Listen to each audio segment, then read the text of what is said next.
할렐루야. 오늘도 원근 각처에서 주님 앞에 나오신 여러분 주님의 이름으로 축복하고 환영합니다. 세상은 아는 것이 힘이라고 말을 합니다.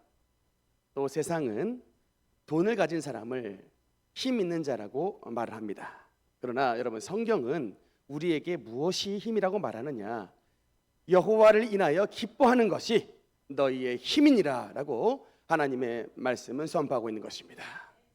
이 세상의 지식과 이 세상의 물질로서 해결할 수 없는 완전한 능력이 우리 하나님께 있고, 그 우리 하나님의 능력이 여호와를 사랑하고 여호와를 기뻐하여 주님의 성일에 나와 예배를 드리시는 저와 여러분들에게 하나님께서 주님의 능력으로 함께 해주신다고 하나님의 말씀은 선포하고 있는 것입니다.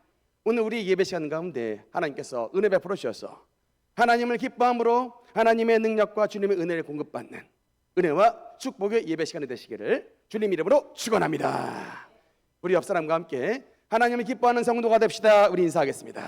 하나님을 기뻐하는 성도가 됩시다. 아멘. 오늘은 여러분과 함께 믿음의 선한 싸움을 싸우라는 제목으로 말씀의 은혜를 나누겠습니다. 사도 바울은 평생을 독신으로 산 분이십니다. 그래서 부인도 없고 자녀도 없으신데, 그 사도 바울이 자기 쓰시는 서신 성경에 자기의 아들이라 칭한 두 명의 인물이 있습니다. 바울이 자기의 아들이라 칭한 두 명의 인물이 누구냐? 한 사람은 디모데고 다른 한 사람은 디도라고 하는 인물입니다. 바울이 이들을 얼마나 아끼고 사랑했든지 성경 말씀에 디도서에 보니까 나의 참 아들이라는 말로 성경에 나와 있습니다. 같은 믿음을 따라 나의 참 아들 된 디도에게 편지하노니, 그냥 아들이 아니라 진짜 아들이다 라고, 내 참 아들이다 라고 말씀을 기록한 사람이 바로 대상이 바로 디모데와 디도인데, 그 가운데 가장 바울의 특별한 사랑을 받은 최후의 인물 1인, 바울의 진짜 참 아들 1인을 꼽으라고 말하면 그게 누구냐? 바로 오늘 본문의 디모데입니다. 무엇을 통해서 우리가 이 디모데가 바울이 가장 아끼고 사랑했던 최후의 참 아들이라고 말씀을 할 수 있냐면 바로 디모데 후서 4장 6절의 말씀입니다. 우리 한번 같이 읽겠습니다. 시작. 전제와 같이 내가 벌써 부어지고 나의 떠날 시각이 가까웠도다. 여러분, 전제라는 단어가 혹시 무슨 말씀인지 아십니까? 전제가 구약 시대에 나오는 제사의 일종인데, 주님의 제단 위에 포도주를 부어드리는 제사가 바로 전제라는 제사예요. 근데 내가 전제와 같이 주님의 제단에 부어진다라고 하는 말은 뭐냐면, 하나님께서 사도 바울이 이제는 죽임을 당하는데 목이 잘려 피가 흘려서 주님의 제단 위에 바울의 피를 쫙 쏟을 것을 하나님께서 환상 가운데 보여주신 것입니다. 그래서 내가 벌써 전제와 같이 부어지고 나의 떠날 시각이 가까웠도다. 그런 응답을 받은 바울이 자신의 최후의 유언장을 남긴 서신이 바로 디모데 후서인데, 여러분, 이 유언장과 같은 디모데 후서를 누구에게 썼다고 말하고 있습니까? 디모데에게 남긴 거예요. 여러분이 생의 마지막 순간에 여러분이 유언장을 남길 때 그 유언과 그 유언장을 여러분이 가장 신뢰하는 사람에게 남기지 않겠습니까? 아무에게나 허투루 유언을 남기지 않습니다. 여러분의 마지막을 맡길 수 있는 가장 믿을 만한 사람에게 여러분의 유언장을 남기는데, 바울이 자신이 가장 신뢰하고 가장 믿음직한 그 제자가 바로 디모데였기 때문에 그의 유언장과 같은 디모데 후서라는 서신을 디모데에게 남겨놨던 것입니다. 그 정도로 바울의 특별한 신뢰를 받았던 인물이 바로 오늘 본문의 디모데인데, 오늘 본문에서 바울이 이 디모데를 뭐라고 부르느냐? 디모데전서 6장 11절 말씀, 우리 한번 같이 읽겠습니다. 시작. 오직 너 하나님의 사람아, 이것들을 피하고 의와 경건과 믿음과 사랑과 인내와 오늘을 따르며. 아멘. 제가 성경을 찾아보니까 하나님의 사람, 이 단어는 굉장히 특별한 단어인 것을 발견을 했습니다.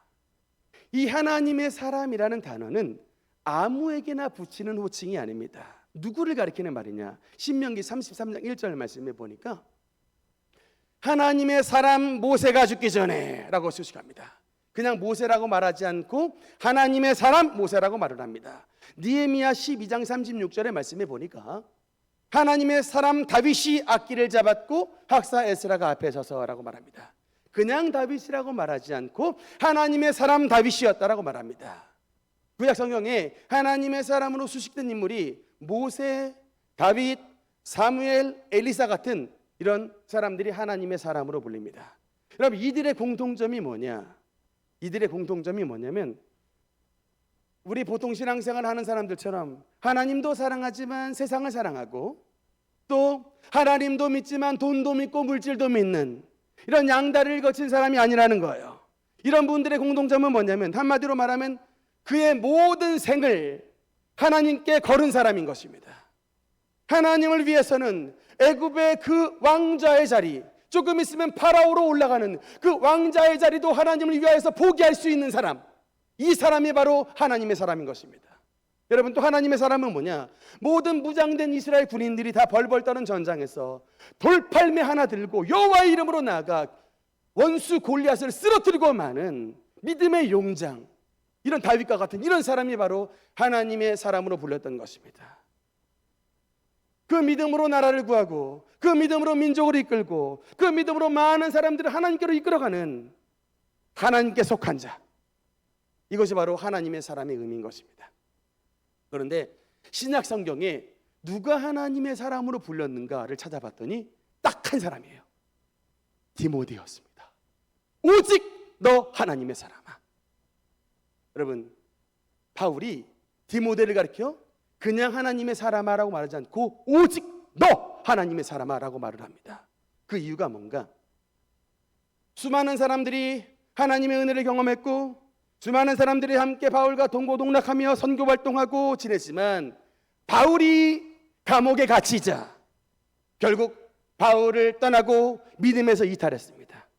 그러나 여러분, 이 디모데만큼은 끝까지 믿음을 지켰고 끝까지 바울의 후계자로서 에베소 교회 담임 목사님으로서 목회자로서 변질되지 아니하고 끝까지 믿음의 길을 달려갔기 때문에 사도 바울은 오직 너 하나님의 사람아라고 디모데를 말했던 것입니다.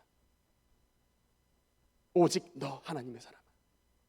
이것은 위대한 신앙의 여정을 변질 없이 끝까지 달성했던 사람에게 붙여주시는 호칭인 것입니다. 저는 오늘 우리 능력교 성도님들이 디모데처럼 오직 너 하나님의 사람아라고 마지막까지 믿음을 지키는 성도가 되시기를 주님 이름으로 축복하는 것입니다. 그렇다면 우리가 디모데처럼 온전한 하나님의 사람이 되기 위해서 이 땅 가운데서 어떤 삶을 살아가야 되는가?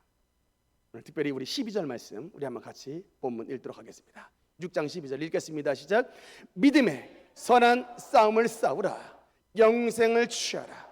이를 위하여 내가 부르심을 받았고 많은 증인 앞에서 선한 증언을 하였도다. 아멘. 따라합시다. 믿음의 선한 싸움을 싸우라.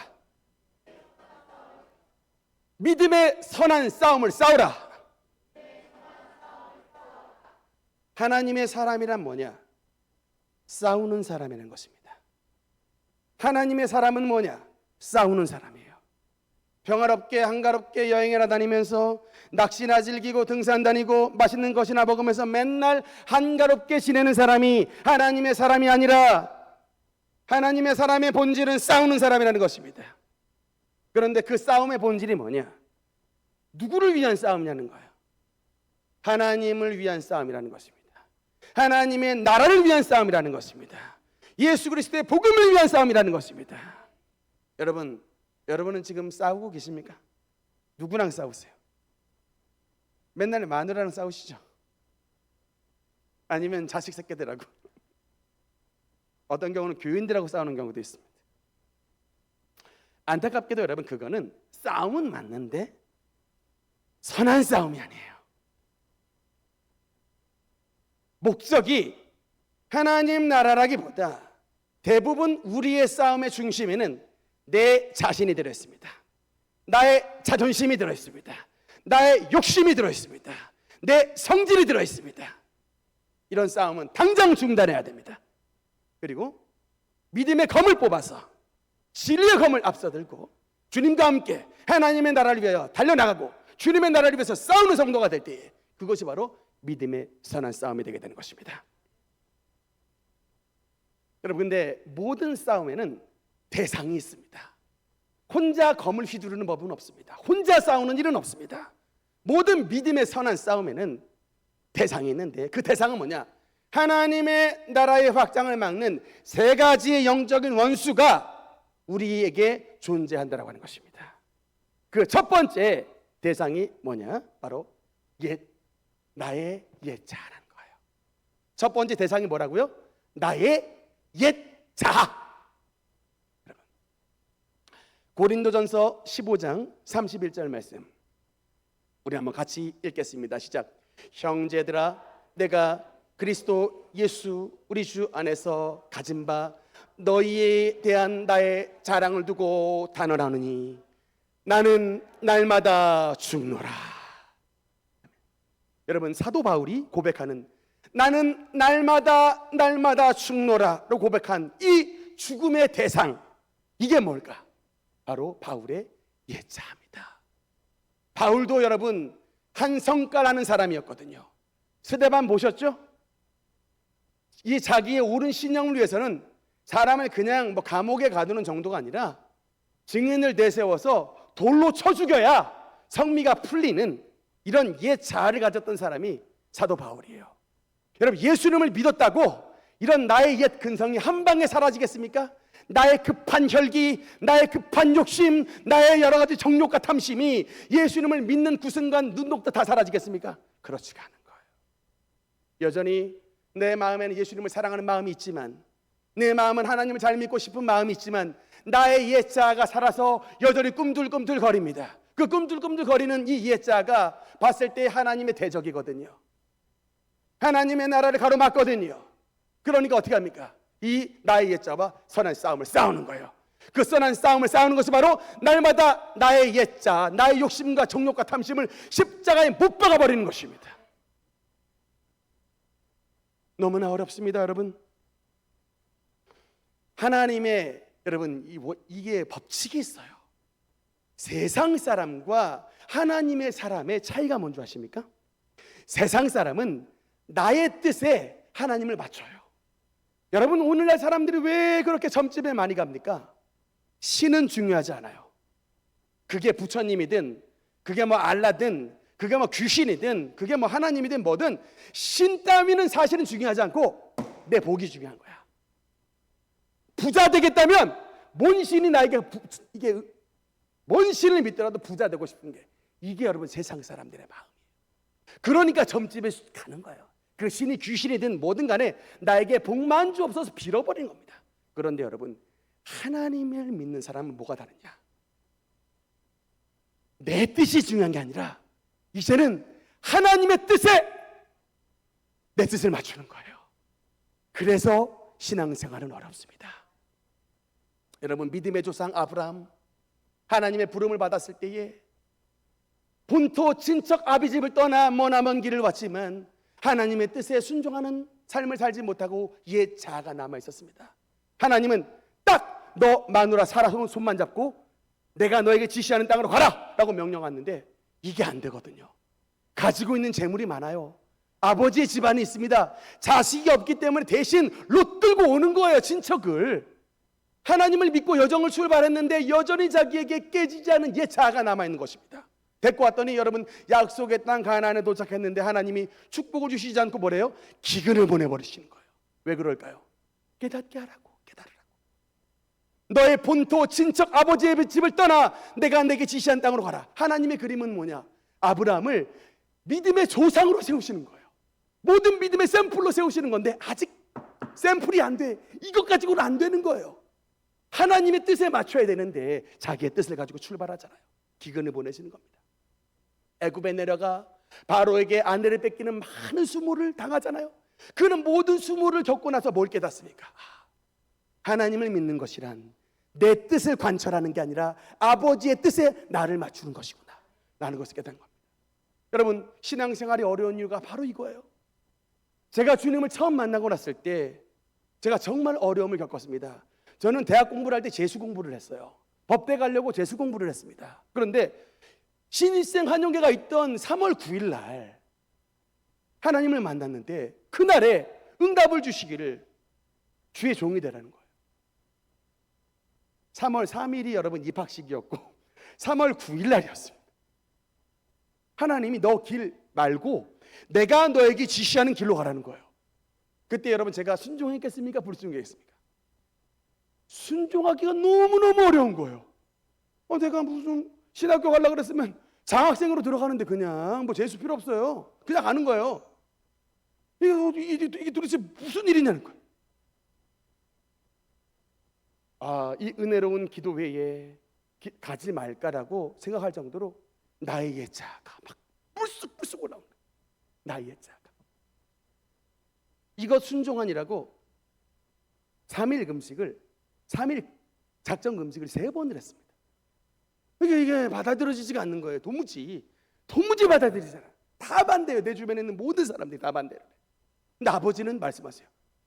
내가 너를 지명하여 불렀나니 너는 내 것이라. 이 길로 이끄셨습니다. 나중에 가고 나서야 아버지의 그 지명하신 이유를 깨달았지만 참 그때 제가 경험했던 건 뭐냐면 나의 옛 자아를 깨트리는 것이 아버지의 길로 걸어가는 스텝 바이 스텝이라는 거예요. 한 걸음씩. 여러분, 신앙생활을 했는데 신앙생활에 뭔가 발전이 없고 신앙생활에 뭔가 재미가 없고 맨날 다람쥐 쳇바퀴 도는 것 같은 이런 무미건조한 신앙생활인 것이라고 혹시 생각하십니까? 다른 게 아니에요. 그 중심에 아직 옛 자아가 깨지지 않은 거예요. 내 마음의 보좌에 십자가를 두어야 되는데, 아버지의 뜻을 두어야 되는데, 하나님을 두어야 되는데 여전히 하나님을 믿지만 마음의 보좌에 내가 자리에 앉은 거예요. 내가 좋으면 좋고 내가 싫으면 싫은 거예요. 내가 기쁘면 좋고 내 자존심 상하면 그게 누구든 상관없는 거예요. 이게 아직 덜 깨진 사람입니다. 근데 은혜 받은 사람은요, 첫째, 자존심이 깨진 사람입니다. 그게 바로 성경 용어로 말하면 세상과 나는 간 곳 없고 구속한 주만 보이도다, 이거예요. 이게 바로 은혜 받은 사람의 특징입니다. 누가 여러분 구속한 주를 보는 은혜를 누리냐? 세상과 내가 간 곳 없는 사람에게 구속한 주님이 보이는 은혜를 체험하게 되게 되는 것입니다. 그래서 여러분, 믿음의 선한 싸움을 싸운다. 첫 번째 주적이 뭐냐? 나의 자아예요. 나의 자, 나의 욕심, 나의 정욕, 나의 어떤 경험, 내가 맞다고 하는 이 판단, 이것을 깨트리는 사람이 하나님의 은혜의 세계로 들어가게 되는 것입니다. 여러분, 예수님의 그 발 앞에 옥합을 깨트린 향유를 부은 이야기가 성경에 나와 있습니다. 근데 그 향유 옥합을 부은 이야기 속에 그게 300데나리온이나 해당된 엄청나 비싼 건데, 그 장소가 어딨냐? 베다니 문둥이 시몬의 집이었습니다. 아마 그 장소를 예수님께서 들어가셨을 때 문둥병자가 거주했던 곳이기 때문에 환자의 냄새가 났던 곳이었던 것 같아요. 그런데 그 옥합을 깨트리자 그 속에서 나왔던 향기가 온 집에 가득해서 하나님의 아름다운 향기 나는 축복의 집으로 바뀌었습니다. 여러분, 우리의 삶에 어떻게 예수 그리스도의 향기가 나타나느냐?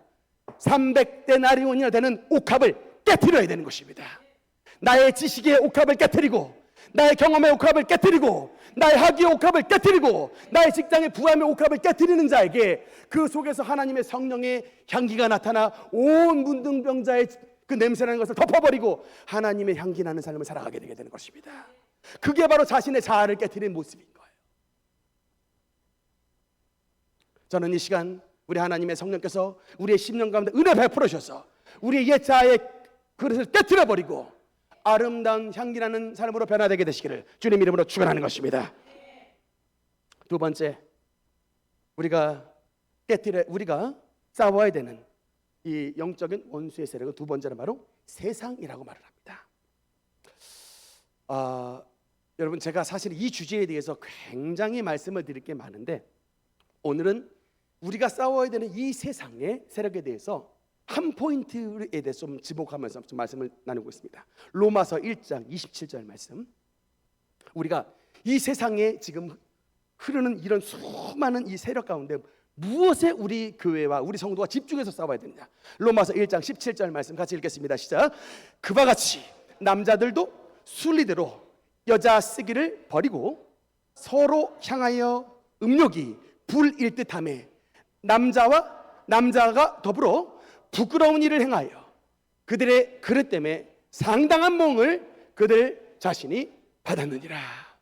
여러분, 이 로마서 1장 27절에 사도 바울이 고발하고 있는 이 세상의 범죄가 뭐예요? 남자가 더불어 부끄러운 일들을 음욕이 부릴 듯하는 이런 행동을 한다. 이런 것이 바로 그들의 그릇 때문에 상당한 보응을 받는 것이다 라고 말한 범죄가 뭡니까? 오늘날로 용어로 말하면 동성애의 죄죠. 이 용어에 대해서 어떤 퀴어 신학자들은 성경에 동성애란 단어가 안 나온대요. 그래서 제가 봤을 때 그 사람은 성경을 읽지 않은 사람이에요.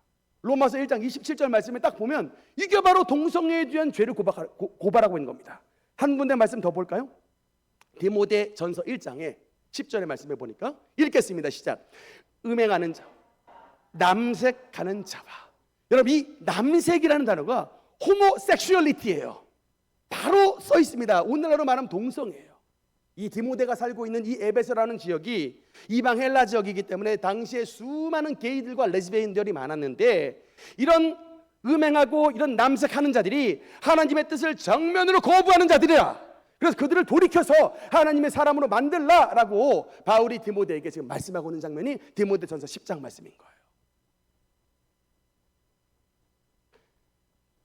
이거 여러분 좀 심각한 말씀인데 지난 우리나라 2024년 7월 18일에 대법원에서 발표가 있었습니다.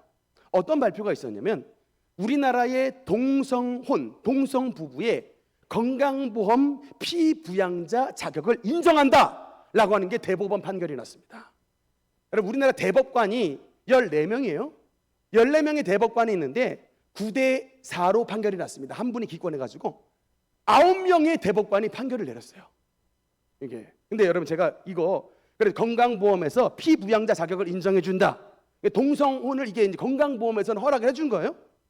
저는 사실 이 사건이 교육에서 굉장히 떠들썩하게 일어났는데 별것 아닌 걸로 그냥 생각을 했는데 왜 이렇게 야단법석을 떠는가 봤더니 얼마 전에 여러분 미국도 동성 결혼을 법적으로 통과시켰어요. 대만도 통과시켰습니다. 근데 이 미국과 대만이 동성 결혼을 법적으로 통과시키기 2년 전에 건강보험 자격을 통과시켰어요. 그러니까 뭐든지 법을 밟기 전에 한 단계 예비 단계를 거치는데 그 예비 단계의 디딤돌이 건강보험 자격증을 주는 거예요. 2년 있다가 미국이 동성혼을 법적으로 통과시켰습니다. 여러분, 그 폐해가 얼마나 심각한가 제가 말씀을 준비하면서 에스더 본부 이용희 선교사님, 저렇게 생기신 분인데 지금 앞장서고 계세요. 이 에스더 선교회 이용희 선교사님의 이 강연을 들었는데 이제 캐나다에서 지금 벌어지는 일입니다. 여러분, 캐나다와 미국은 우리나라에 복음을 전해준 나라예요. 선교사님을 파송했던 나라인데 지금 그 나라가 지금 어떻게 돌아가고 있느냐면 캐나다에서 지금 벌어지고 있는 일인데 멀쩡한 남자인데 이게 남자가 보험을 들면은 3,000불인데 여자가 보험을 들면은 2,000불로 줄여준대요. 그래서 이 남자가 바로 정신과 의사에게 찾아가서 나는 지금 신체적으로 완전 남자예요. 근데 정신과 의사에게 찾아가서 나는 여자입니다 라고 말을 했더니 그 정신과 의사가 감정을 하고 바로 여자 증명서를 떼줬답니다. 그때부터 이제 옛날엔 트랜스라고 하면 이게 신체적으로 뭐 자르든지 붙이든지 해야지 이게 여자로 인정해줬는데 지금은 이제 이 트랜스젠더 법이 또 캐나다에 생겨가지고 신체를 뭐 자르거나 붙이지 않아도 그냥 내가 정신적으로 여자입니다 라고 말하면 남자여도 여자 증명서를 발급해 준다는 거예요. 그때부터 여자 화장실에 들어가는 겁니다. 남자가 그때부터 여자 화장실에 들어가는 거예요. 그래서 그 다음 영상이 뭐냐, 16세 캐나다 학생인데 어떤 남학생이 여자 화장실에 들어가니까 제지를 했어요. 야, 네 남자잖아, 남자 화장실 들어가 라고 했는데 바로 이 사건 때문에 경찰이 출동했습니다. 그 아이를 체포했어요. 경찰에 체포돼서 수갑차는 영상이 나와요. 진짜 체포당했습니다. 여자 화장실에 못 들어가게 막았다고 체포당했어요. 그래서 근데 경찰서 갔다가 나온 다음에 다시 학교에 들어가서 다시 또 이제 자기는 예수님은 남자와 여자를 만드셨다고 이거 선언하려고 학교에 들어갔더니 또 체포당했어요. 그리고 도서관에 가서 그 도서관에서 어떤 행동을 하고 있냐면 캐나다에서 애들에게 6살 배기 애기들에게 성적인 자유 결정권이 너에게 있다라고 가르치는 거예요. 6살 배기 애들에게 여자인데 넌 남자가 될 수 있다 가르치고 남자인데 넌 여자가 가르칠 수 있다. 그걸 도서관에서 강연을 열었습니다. 이거 방해하려고 들어갔는데 또 체포당했어요. 3번 체포당하는 영상이 나왔습니다. 그리고 미국의 지금 여러분 감리교단이 동성애 합법화를 선언한 게 감리교단이에요, 미국에. 근데 그 중에 신앙 좋은 목사님들이 동성애는 죄입니다 라고 선언했잖아요. 면직당했어요, 교단에서. 앞으로 서 목사 이거 설교하다가 우리나라 차별금지법 통과하면 강단에서 끌어서 목살 잡혀서 경찰에 끌려가야 되는 일이 실제로 우리나라에는 벌어질 수 있는 일들이 이제 열리게 되는 겁니다. 지금 여러분, 그래서 우리나라 지금 국회에서 차별금지법 통과시키려고 하고 거기에 막 세트로 막 트랜스젠더법 이런 거 같이 막 다 붙여가지고 나라를 이제 소돔으로 만들려고 지금 이제 그 원스텝이 대법원에서 여러분 지금 건강보험 자격증 좀 줬다니까요. 지금 여러분 이거 맞겠다고 10월 28일, 27일 날, 주일 날 광화문 광장에 다 모이겠다고 하더라고요. 저 사실 광화문 광장에서 정치 집회하는 거 굉장히 반대하는 사람이에요. 여러 번 말씀드렸잖아요. 정치 집회하는 거 굉장히 반대하는데 이거는 정치 운동이 아니고 대한민국의 명운이 걸린 일이에요. 여러분, 우리 교회를 지키는 길입니다. 여러분, 우리 한국교회 성도를 지키는 길이에요. 우리 다음 세대 아이들 지키는 길입니다. 지금 미국의 고등학교 아이들 가운데 4분의 1이 성소수자라는 얘기가 있어요. 그 4분의 1 가운데 4분의 3은 바이섹슈얼이라 해서 양성애, 둘 다 좋아하는 애들. 또 그 중에 한 또 4분의 1은 이제 호모섹슈얼이에요. 여자가 여자 좋아, 남자가 남자 좋아. 고등학생이 그걸 장려해요. 학교 앞에 막 무지개 막 열어버리고.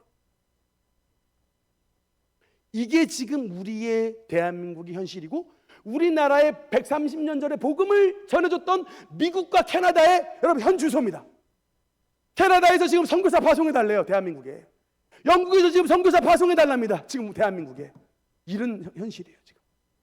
여러분, 그동안 우리 교회가 150년, 200년 여러분 얼마나 치열하게 버텼습니까? 이성주의와 포스트 모더니즘, 여러분 얼마나 교회를 공격하고 들어왔습니까? 진화론 얼마나 교회를 공격하고 들어왔습니까? 여러분 공상주의의 공격 얼마나 세게 교회를 공격하고 들어왔습니까? 산업혁명으로 인한 물질 만능주의 얼마나 교회를 세게 공격하고 들어왔습니까? 다 버텼어요. 다 버텼어요. 근데 마지막으로 지금 무너졌습니다. 성공격에 무너지는 거예요. 유럽 교회 끝났습니다. 영국, 독일 주일날에 예배 명목상 40%라 써 있는데 진짜 목사님들에 의하면 교회 참석률 몇 명 1.4%래요. 교회 가는 게 1.4%. 노인네들만 앉아 있는 겁니다. 영국 교회, 독일 교회. 이 공격이 무너져 버리는 거예요. 정말 여러분, 우리 정신 바짝 차려야 됩니다. 그래서 정치인들은요 사람 수를 봐요. 여러분, 제가 10월 27일 마지막 주일에 같이 이게 광화문 가서 이게 또 이렇게 좀 하도 좋겠지만 그런 힘 없으신 분 계시잖아요. 여러분, 대법원 홈피 이런 데 들어가시라고. 이게 이제 유튜브에 보시면 이용희 선교사님이 어떻게 이제 우리가 그리스도인으로서 목소리를 내야 되는지 국회, 대법원 또 여러 가지 이런 기관들에 대해서 메시지를 내라고 이렇게 요령을 알려주시더라고요. 그거 참고해서 기도하고 또 하나님의 영적 전사로서 이게 뭐라 하냐면 이게 핑거 솔저라고 말하더라고요. 그래서 용어를 붙였어요. 손가락 전사, 핑거 솔저. 그러니까 이게 핑거로서 이게 댓글 또 달고 이게 기독교인의 목소리를 내서 저 대법관들이, 저 국회의원들이 하나님의 말씀을 떠난 악법들을 세상에 만들지 않도록 여러분께서 도움을 주시는 우리 모든 성도가 되시기를 주님 이름으로 축원합니다. 마지막 세 번째 말씀입니다. 믿음의 선한 싸움의 세 번째 대상, 셋째가 바로 공중 권세 잡은 자에 대한 말씀인데, 마지막 에베소서 6장 12절 말씀 우리 같이 읽겠습니다. 시작. 우리의 씨름은 혈과 육을 상대하는 것이 아니요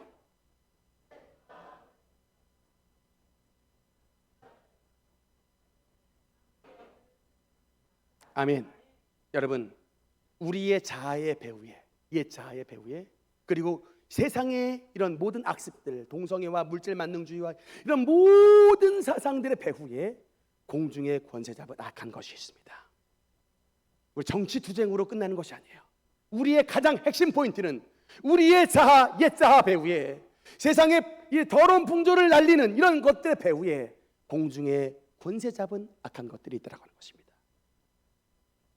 통치자들과 권세자들과 이 어두운 세상 주관자들과 하늘에 있는 악한 영들을 상대합니다. 네 가지로 말하는 것은 사탄의 세력이 하나만 있는 것이 아니라 마치 군대처럼 어마어마한 조직을 갖추고 있기 때문에 저와 여러분의 힘으로는 절대로 이길 수가 없고, 그 악한 마귀의 군대보다 더욱더 센 하나님의 군대로만이 악한 사탄의 세력을 이길 수 있다라고 성경은 말씀하시고 있는 것입니다. 그 군대를 대항할 수 있는 가장 여러분 유일한 힘이 뭐냐? 다니엘서 10장 13절 말씀 같이 읽겠습니다. 시작. 그런데 바사 왕국의 군주가 21일 동안 나를 막았으므로 내가 거기 바사 왕국의 왕들과 함께 머물러 있더니 가장 높은 군주 중 하나인 미가엘이 와서 나를 도와주므로. 여러분, 이 말씀이 뭐냐? 다니엘이 21일간 작전 기도를 드렸어요. 21일간 하나님 앞에 작전 기도를 드려서 그 기도를 드릴 때 하나님께서 가브리엘 천사를 보내서 다니엘에게 기도 응답의 선물 보따리를 들고 오는데, 갑자기 누가 나타났느냐? 바사 왕국의 군주라고 말하고 있는 사탄의 세력의 높은 이 귀신이 하나님의 선물 보따리, 응답의 선물 보따리를 들고 가는 가브리엘 천사를 21일 동안 막아버렸다는 거예요.